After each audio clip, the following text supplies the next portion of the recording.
This is Gary Zaleski, the host of The Gary Zaleski Show, the podcast for those who want to discover that human fuel called passion and build the life they have always wanted to live. I've been a professional speaker, author, and licensed minister for over 30 years, helping people professionally and personally who are tired of being stuck in the pursuit for something more. My wife calls me the human defibrillator because I jumpstart tired hearts and those minds that have checked out. I want you to become emotionally and financially profitable without sacrificing your faith or family. This show, it's all about the people I've connected with all over the world. People who have changed my life with their resiliency to never, ever quit. Shared moments that became lessons learned and laughter that took my breath away. Join me now in discovering the life you have always wanted to live. The perfect way to start this podcast. You guys, this is going to be absolutely crazy. I have been waiting to do this podcast before I started doing the podcast because the person you're going to meet in just a second actually was the inspiration behind me doing this podcast. And so this lady is a superstar. She's a dear, dear friend of mine. She's crazy. She makes me laugh harder than anybody on the planet. Debra Engelhardt-Nash, welcome finally to the show. You're amazing. So, Debra, why would anybody want to listen to this show today? What do you think? We just talked about, we could have had the conversation you and I had prior to starting this, and It was about pig jaws, old dead pig jaws. That's not why you want to listen, though. You don't want to listen about dead pig guts. Listen, I think, we don't want to talk about pig guts. I think that I have worked in the dental and customer service industry. I mean, I did stuff for Nordstrom. I've done some things for our major corporations on communication and customer service. And the other fact is I've been around a long time. I could be dead soon. I could be dead. And so you should listen to me now because I will not be reaching you through a medium or beyond the grave. I will not be doing that. I don't think I'll be doing that. I'll be up in heaven doing my thing, making God laugh. You're being so humble. But for my audience, you need to know that this is one of the most requested presenters in dentistry all over the world. And you need to know that this woman right here is the inspiration behind so many dental teams and successful dental teams. She is a world-class communicator, right? Team builder, how to build teams, management. I mean, she is being so humble right now, and I appreciate it. Somebody called me a goat a couple of months ago. I had to figure out, I remember now what a goat meant because it was a compliment. A goat. See, I don't know these terms. Some of these terms, I don't know, Debra. Greatest of all time, a goat. When they say, Michael Jordan is a goat. Gary Zaleski is a goat. And at first, when I first heard it, in the South, if they had said, bless your heart, you're a goat, that wouldn't have been a good thing. But if you get out of the South and they say, Debra, you are a goat. And I'm thinking, I'm a goat. Goat. I had to look it up. What is that? I've been called a lot of things, and I was called a goat. So I said, I think I was called a goat because I have been around a long time. I will tell you, Gary, I think one of my achievements that I look back on in my life, in my career, not in my life, but in my career, is receiving the Gordon Christensen Award for Outstanding Speaker. When I got the letter that I was a recipient of that award, I thought it was to my husband. I had to call and say, I don't see Ross's name in the letter. And they said, well, it's not for him, it's for you. I mean, I received, a Lifetime Achievement Award for the Academy of Dental Management Consultants, and I've achieved an award through Speaking Consulting Network, even being named Top 25 Women in Dentistry. I think the Gordon Christensen Award. And also, on another note, I am a world chili champion. I'm a world cook-off champion. Gee, who would have ever thought that would be a possibility? I know diversity. I think diversity is important, and that's something we can even talk about that. I think being diverse, cross-training, critical. I mean, look at you. Look at all the professions, all the companies with whom to whom you speak, and all the industry. So it's interesting Now, remember that actually what happened is a woman who worked for Nordstrom's corporate said, "Oh my gosh, I need you to come in and work with," I was in Seattle at the time. And she said, "I need you to come in and work in our store." And I said, "You know what we could create?" Okay. You're not even, Gary, I don't even think you know this. I said, "Why don't we create a department where a person can walk in, sit down and say, I need an outfit to go to a wedding, and I need the shoes and the earrings, and I need the dress, and I need and they could sit there and you go shop for them." Right. It was called Personal Touch.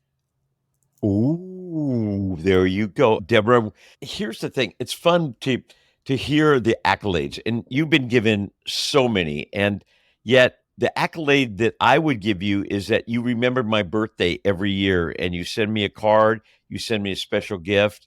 The accolade that I remember about Debra is going the extra mile when we went on a private cruise with you and Dr. Nash. The things I remember about you, just the times when you brought so much joy to my life. And yet there are people out there, Debra, right now, when it comes to relationships, there's a disconnection. There's a disconnection in marriages, within corporate settings. There's this disconnect in a time when we should be more connected than ever. And I would say that you are probably one of the world-class relationalists. I mean that. I really mean that sincerely. People that are listening who maybe find themselves isolated or even insulated, or they don't know where, they feel like they have no relationships. I want you, I've always wanted to ask you this. What's the key to building relationship, maintaining relationship? Nobody does it better than you do. What goes through the mind of Debra? When it comes to relationships? It goes back to even when you were asking me, you sort of gave me some test questions or things to think about. And it was as you were talking to me, I was thinking about, I like to make a difference in people's lives. Whether it be professionally or personally, whether it be with the community services that I provide, or within my church, or in my profession, with my teams, my friends. It's funny because I just like to make a difference. So a couple of weeks ago, I saved a kitten, but I was not keeping this kitten. I was, dang it, I'm not keeping the kitten. I did not keep the kitten, but I was going to find a home for this little kitty. It was outside of our office. We were doing a course at the Institute. Like 3 doctors came in, they said, "There's something screaming in the bushes." And you didn't investigate. They just want, no, because they're used to dental assistants who will go out and find out what's screaming in the bushes. Something screaming in the bushes. Something is screaming in the bushes. Something screaming in the bushes. As I said, "Did you look and see what?" No. So I went out. I won't even talk about gender specific dentists. I won't even talk about that. So I went out and got the kitty. It was a little kitty. And it was obviously hungry. We had some pulled chicken for lunch, so I gave it some chicken. There's a veterinarian across the street from our building. So I went across to the veterinarian. They found it's a little 6-week-old little girl. She needed some little medicines and everything. I said, "But I'm not keeping the kitty." I found a home for the kitty. This is how this story about giving back. So I take the kitty home. Well, I have a dog. I have a basset hound who is going to think this kitty's a squeaky toy. So I have to find a private place for the kitty. And I decide my daughter's upstairs bathroom. Nobody goes in there. I'll put it in my daughter's upstairs bathroom. I'll close that off, and I'll close off my daughter's bedroom. She's 34. She doesn't live there anymore. I'll do that. I get upstairs and I step in the bathroom, on the bathroom floor, and it's soaking wet. The rug is soaking wet. And there's an end to the story. I look up into the roof, think, no leak. I look at the toilet. There's no water around the toilet. I look in the 2 sinks and they're totally full, and there's water running off the counter down onto the floor. Sinks are full. Taps aren't on. We haven't used that bathroom in months. I can't put the kitty in there. That's the other story. Anyway, Ross comes walking in from the garage, and I said, "Ross, we have a problem." He said, "Oh yeah, you should see down here." So he up in the ceiling in the kitchen, totally soaking wet. Apparently what had happened, there was a clog in the HVAC system. Easy to get the clog out. And the minute the guy came and he got the clog out, whoop, but we already have these problems. Now we have to get rid of the tile. We got to do something with the ceiling. My point is this. So the guys came in the morning. It was like in hazmat. I thought I had ET in the garage. They came in their hazmat stuff. They came in and they ripped out all the stuff from the ceiling and all the tiles and brought in the blowers. I made smoothies for all of them that morning. And then the guy walked into my bathroom, my guest bathroom. Yes, he came out, and I have a bathroom that says, "It's a bathroom, get naked." And I said, "Oh, never mind. It's a half bath. Weird." And he said, Mrs. Nash, she said, and so I was joking with them and making them No smoothies kidding, really, and you? cookies. And he said, Mrs. Nash, I have to tell you something. He said, you know what? I woke up this morning and I started out having a really bad day. And you just changed it for me. He said, you've absolutely, totally changed my attitude about today. You've turned my day around. So thank you. Screaming kitty in a bush. Go get that kitty. How much extra time does it take to make smoothies for these guys? I mean, there were like 8 of them. There were a swarm of hazmat people. And I just, hey, I'm making smoothies. You want to, how much extra time does it take to be nice? But how do you don't live on affirmation planet. I mean, you're not going from one great situation to the next. Here you are trying to save a kitty. To me, at that point, the world would change and be in your favor because you're doing something right. And many of us think because we do something right, we're going to get some kind of doggy bone or reward at the end of our rightness, right? But you go in and you discover the bathroom water and everything's coming apart, and all you were trying to do is find a place for a kitty. How do you regroup? I mean, there are some people that would happen to them. They become bitter and angry. Man, a stupid cat I should have never looked for. How do you regroup and all of a sudden you go, okay, I can change my trajectory? How do you do that? Well, is it drugs? Is it alcohol? Everything. I can't afford those. Not the good ones. I can't afford the good kind. A couple things. Number one, I remember reading this, I don't even know how long ago, but it said, if you want to feel better about yourself, do something nice for somebody and never tell them it was you. Oh, okay, stop. Do it. So you're not doing it to get acclaim or gratitude. You're not doing it for you. You're doing it for them. And that fills your heart. That totally fills your heart. Boy, Debra, that is worth our time already. So you said number one, and then you gave that example. What's the second? The second one is that being a victim of being homeless with my mother and living in a car and not having food in the refrigerator and having to fend for myself. I think not having relationships when I was younger, not having a relationship with my family. I mean, I was voted craziest senior and most talented senior. Nobody knew where I was living. Nobody knew what was going on in my life. I think I had to learn. My father was an alcoholic. We were escorted out of our house by the police one time. They paid for a hotel room for my mom, my sister, and me. I always had to create my own fun. I always had to create my own peace. I had to create my own peace. I had to create it for myself. And so I think I learned how to make do or how to turn a situation around. We were we got dragged out of not dragged. They were standing guard. So my father couldn't go after my mother. They put us in a police car. My mother had no money. And they took my sister, who was 5 years older than me, and my mother, and they paid for a hotel room and gave my mother money for breakfast, to buy us breakfast. My mother didn't drive at the time. And my sister and I, we actually had fun in the hotel room, and we built a fort. And the only thing that bothered me is I was in my pajamas, and I wanted to hide my pajamas when we went to breakfast because I had a coat. So I wanted to roll up my pajama legs so nobody would realize I was wearing pajamas. Wow. So I think also, and I know some people, whether it's true or not true, I think God gives certain people, some characteristics that basically says you're going to need this someday. I think I always do one of those things. Okay, what am I going to learn from this? Because I need to use this someday. I'm going to need to use this someday. That's so many good things. I hope audience members are writing right now because things are coming off the page. Because people will look at you, Debra, honestly. They look at you at these conferences. You're speaking to thousands of people. People love you. They're wanting to be with you. And yet so much of that was developed out of your pain, not necessarily pleasure. There was more pain there than pleasure. How do people deal with their pain? Because there's people listening and they've been hurt by people or they've been mistreated. I think we all come from dysfunctional families, to be honest with you.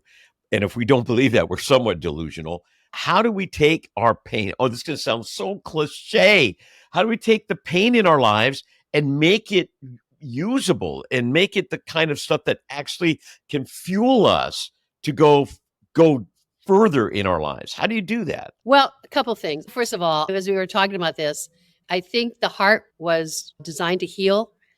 And I think the broken heart heals back stronger. It's sort of like that dish they call in Japan that when the dish is cracked, they fill the crack with gold.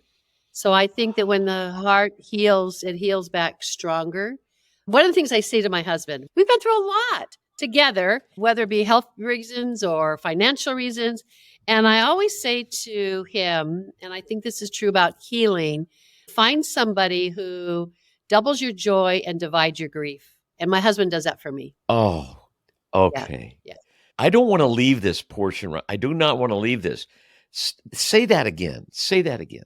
If I had to say something either wonderful, bad, if I have bad news that I have to share with Ross, I will always say, I always say to him, and I always remember this, that he divides my grief and he doubles my joy. So when I have to share something bad, he takes it on with me. And when I get to share something good, he celebrates it with me. So he divides my grief and doubles my joy. That is so rich. The fact that he can't change a roll of toilet paper, I forgive him for this. I do. And the fact that we've lived in the same house for 27 years, and when he's unloading the dishwasher, which I never tell him he puts things in the wrong place because then he'll stop unloading it. But when he'll hold a spoon up and he'll say, "Where does this go?" And I want to say, in the same place it's gone for 27 years. Well, I say, and he's double degreed. He has 2 degrees. He's been to college twice. And so I just say, "Oh, honey, let me show you." He goes over here. But I think that you find a community, whether that be a church, whether that be a partner, whether that be a group, you find a group of someone or a community that you say, first of all, I think one of your questions was, what's the most important element in a relationship? I think that we all have to find some place, someone, something where we can be totally authentic. Ooh. Totally authentic. Because you said that. Oh, Debra, people see you on stage. They don't know what you're hiding. Isn't that true? Isn't that true of everybody? I mean, look how sad. Look at Robin Williams. Look at Anthony Bourdain. Look at these people that you think they've got the world by the tail. Oh my gosh, why would they end their life? But you have no idea. Where did they go to be authentic? Where did they go? And here's the other thing. I think it's important that we help people feel as though they matter. And I think that there would be fewer suicides if people would wake up in the morning and say, I matter to someone. I matter somewhere. I matter to something. I matter. I make a difference for someone. I make a difference for something. I make a difference somewhere. And I think that's the reason to live. Debra, this is amazing because I'm sitting here, and when I do these shows, I always try to keep it from an audience perspective. What would a person that's listening to that, what are they thinking? And I know that there's people that going, yeah, I need to find some place where I can be authentic. I don't even have the energy to even know where to start. I don't even answer my textings anymore, or I don't even answer the phone. Everything, I wake up in the morning, all I think of is dread. I'm just tired. I think of dread. If I think of the future, it's just fearful. When I think of my past, I just blame people. I'm really in a place where I don't even have the energy to move forward. What would you say to that person? How do they get that thing to move them a little bit more forward, Debra? Here would be a question I would ask myself, or I would teach someone to ask myself. If I wake up and I'm feeling dread, is that a fact or a feeling? Is it a fact or a feeling? Is dread a feeling or a fact? It's a feeling. It's not a fact. What's a fact? The fact is I woke up this morning. The fact is I woke up and I took a shower. The fact is I made coffee. The fact is I have a roof over. That's the fact. The feeling is dread. The feeling is not the fact. So can I change the feeling? I can change the feeling. I was just having this conversation with my stepdaughter because she has all kinds of feelings of dread and why am I here and all kinds of things. Right. Is that a feeling or a fact? And I said, but look at the fact. She's in a sobriety program. She's been in it for a year and a half. I said, you haven't relapsed in a year and a half. That's a fact. Feeling of helplessness or your feeling of I'm not worthy or whatever. That's a feeling. But the fact is you've been sober for a year and a half. That's the fact. So celebrate the fact. Focus on the fact, not the feeling. Wow. Hey, I'm going to switch gears because I'm not going to let this show. I got to switch gears with you for a second. Let's talk about humor. I want to talk about laughter. I want to talk about humor. I don't know anybody on the planet that I've laughed harder with than Debra Nash. What do you got? What do you have? It's a pig ball. So sometimes in my audience says, if they say something really bad, basically I have my pig ball and I have my pig ball loaded and I always shoot it at him and I'll say, don't make me hit you with a pig ball. Well, I have my little friend. Here's my friend. Oh, see, yeah, there you go. You lost weight since him. That's what I feel like most of the time. And the other thing you can do with this, you can put it on your cheek. So you can have a pig. Oh my gosh, this is a pig, Gary. This is a pig. And his jaws are missing. We might have to revisit that story because people have no idea why we're talking about a pig. People have lost, especially COVID, this whole thing that happened and all that. People lost their sense of humor. People became so serious about everything. COVID is funny. And they're so offended about everything. Everybody's so offended and they've lost their sense of humor. When a person has lost their sense of humor, does that just affect them or does that affect other people around them? It affects everybody. In fact, there you go. You asked me the question. You said, I love this one. You said, how do people regain their sense of humor? That was your question to me? Right. And my question was, how did they lose it? How do you lose your sense of humor? I've lost my sense of humor. What do they mean? What do you think they're saying? Go find it. I mean, go stick your finger in a peanut butter or something. Go do something stupidly funny. Go watch puppies. Go watch kids play. Oh my gosh. Okay, go to a Dollar Tree or a discount store and just watch people. I was on a golf course with some friends last week. Funny, Debra. I do a girls' retreat. There was a person who should not be allowed outside without a shirt on. He just shouldn't. He just shouldn't have been allowed outside. When he was outside mowing his lawn and we were trying to play golf, I just said, okay, that's why I three-putted. This is why I three-putted. She said, so my friend said, you have to just sit here and pretend like I'm taking your picture. So I pretended to pose and she's taking a picture of the guy mowing his lawn that should not have been outside. And she sent it to her husband and she said, and this is why we have HOA. And so this is why someone else is mowing our lawns. I think that's what comedians do if you think about it. Now, there's some humor that I never say be funny at the expense of somebody else. Perfect. Well, I don't like it when you're denigrating somebody. And there are famous comedians who did it all the time and got away. Don Rickles, famous for denigrating others. There's one humorist that I won't listen to him because he denigrates the audience and he's not kind. So I think humor, to be good humor, has to be kind.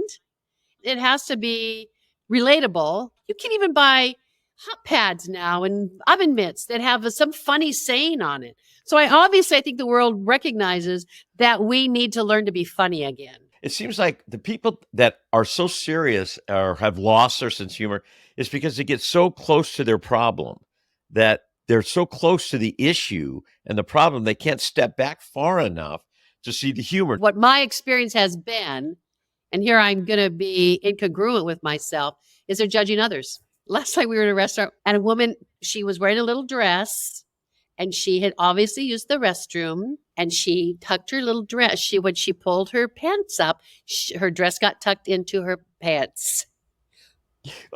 Okay, Debra. And she's walking at their table. Her dress is tucked into her pants. And rather than going, oh my gosh, can you believe that woman? It's like, oh my gosh, look at this lady here. And my girlfriend, my dear friend from Arkansas, said, we have to go help her. And so she jumped up and she said, woman to woman, let me help you. I mean, the woman was with 5 friends. Come on, untuck your friend's dress out of her pants. Okay, let's talk about a story that happened to you and I that brought out the greatest humor and you and I have so many stories. We could do a whole podcast just on stories because there's power in stories. There just is. And you're a great storyteller. So let's talk about things that happen. And at the time, they might not be as humorous, except for us, they always are. Things that happen to us that maybe at the time are not as humorous, but they are to us that later on, they become the stories you talk about all the time, right? So let's talk about you and I deciding, and we're going to go Segway, which is that little two-wheeler bike you get on and you balance. Yeah. I said, you got to do something with Gary and Sharice. They're here in Charlotte. We got to do something fun. And I said, what about Segways? And he said, no, we're not going to do that. And I said, why? Now, this is before we went. We're in the shower. You know, I've double-headed shower. So we're in the shower. And I said, I get all icky and I get pouty. I'm a pouter. I pout. And I get all pouty. He says, what's the matter? And I said, you never want to do anything. You never want to do anything fun. And he said, someone could get hurt. But the thing is, they don't know Dr. Ross. For people who do know, this guy is world-renowned cosmetic dentistry. I mean, lecturer, whatever. So Ross is not you and me. Yeah, he's very stoic. My girlfriend says, you're very active. He is very inactive. I said, yeah, that makes it work. Makes it work. He says to you, I'm not going to do this. Somebody's going to get hurt. I said, you never want to do anything fun. He says, all right, okay, we're going to go. We went, right? The four of us went. We had a little lesson on, and one of the lessons was don't get too close to somebody else's Segway because your Segway will automatically shut off. If you touch, it will shut down the other. I don't remember the other rules. I just remember that one. Well, because we don't listen to rules. We jump We're on it and go, let's go. Here. Party on, we're man. Out here. Well, someone did not listen very well to that rule. And Ross Nash got too close to Sharice. And where's Zippin? Oh, you and I are whipping up and down the street. Oh, we're having so much fun. And we're listening to this story about this ghost who's haunting this place that used to be a restaurant, blah, blah, blah, blah. And all of a sudden, my husband gets too close to Sharice Zaleski's Segway and he falls over. Boom, down, onto the ground. And you and I saw him. We should have been wearing Depends. And what was our reaction? Were we sorrowful? Were we concerned? No, we were laughing. We had to turn away. We had to take our little Segways and go the other way. You and I slowly went up the street because we didn't want to see him see us. We didn't want to see us laughing. We didn't want to see us because we didn't want him to offend him. Remember, there was no cut. There was no bleeding. There was a slight abrasion. He's the guy that's saying, somebody might get hurt, and somebody did. And it'd be you. It would be you. I have to tell another funny story. Okay, so bring it on, man. This is the time. We invite Gary and Sharice to go on this catamaran trip with us. I don't know how. I met Gary as he was a speaker, and I said, oh, my gosh, I have to have him come speak for us, and we have to become friends, and the rest is history. So let's invite Gary and Sharice and their daughter, Nicole, on this catamaran trip. So I'm telling him, I said, it's going to be a great trip. You fish for your dinner every day. Of course, Gary says, because it's private. It's just us on this catamaran. And you fish, and there's so much fun. Sharice doesn't eat seafood. So I figured out how I'm going to go to Costco, buy steaks and burgers and bring them over to Turks and Caicos Island or wherever we were. We were at Eczemas. So then... Sherry, we're on the catamaran.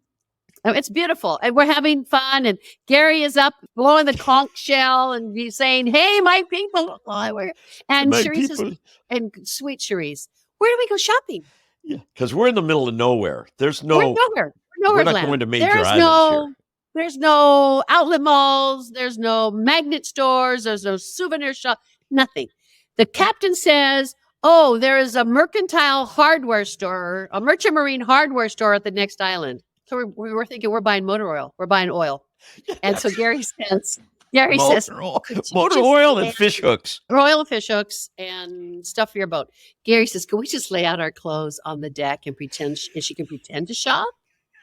Now, I will tell you, if anyone's going to find anything to buy, the other thing, we won't even talk about what we did with Nicole and Sophie. We kind of let them take a golf cart. That's another show. If anyone's going to find anything to buy in a hardware merchant, she found little charms.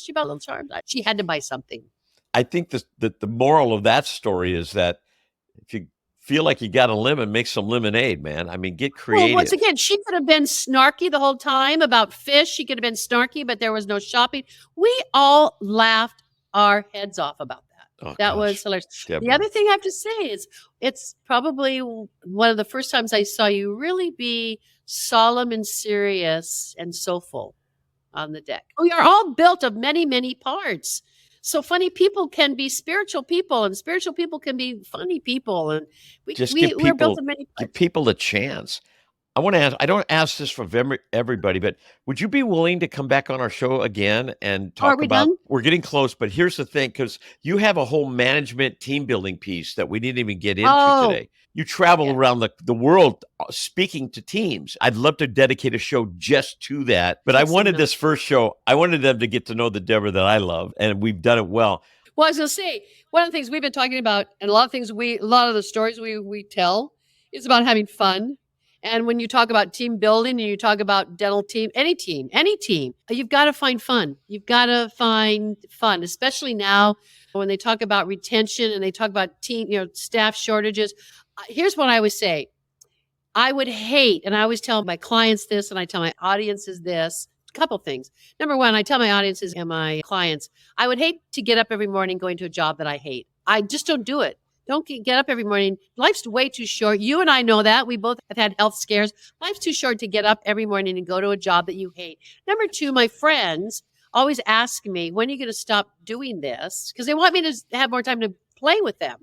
And I say, I will stop doing this when it's no longer fun, when I no longer feel relevant, when I'm no longer learning with my colleagues and and collaborating, when I'm no longer relevant. And you know what's going to happen? When it's no longer fun, I will no longer be relevant. And when I'm no longer relevant, it won't be fun. Debra, I was just going to say, I normally ask my guests to close with something, and you just did. You did. And because so many people, they think at our age, they think about retirement. And I get that, okay? But we think about refirement. We're refiring. We're not retiring. And you were everything I wanted for this show. I wanted you to be my first guest, but with your schedule and trying to figure all this thing out, it didn't happen. But now I know why I wanted you to be the first guest. You are one of the most charming, caring, loving human beings I have ever had the privilege of knowing. And you've changed. I've seen you change people's lives all over the world. But for me, the important thing is you changed my life. I wouldn't even be doing this podcast right now if it wasn't for you, Debra. I want to jump on with you again. We'll get into a little bit more on the business end because they've got to see what you do there. It's phenomenal. Some great little opening remarks to patients to get them to know, so they know that they've called the right office. There's so many easy things to say and do that the patient says, that's where I want to be. I want to be there. I don't care what the fee is. I want to be there. My big takeaway, even though you are in the dentistry world, it's so transferable to every other corporate setting. We're going to jump on board. We'll get that date set up very, very soon and get that promoted. Okay. But I just have to say, I love you, Debra. It was magical. I had all my questions and all that. But of course, I knew that there was going to be very organic. Yeah, there they are. But just to say, I love you. I love you. Give Ross a big hug and take care of the pigs. Make sure you take care of those pigs. They're gone. They're gone. The pigs are gone. All right. Love you, sweetheart. I'm out of here. Thanks for taking the time to listen to my podcast. If you have any questions about today's show or would like more information on how you can bring me to your next event, please reach out and I will be sure to get back to you ASAP. Till then, have a passion-filled day.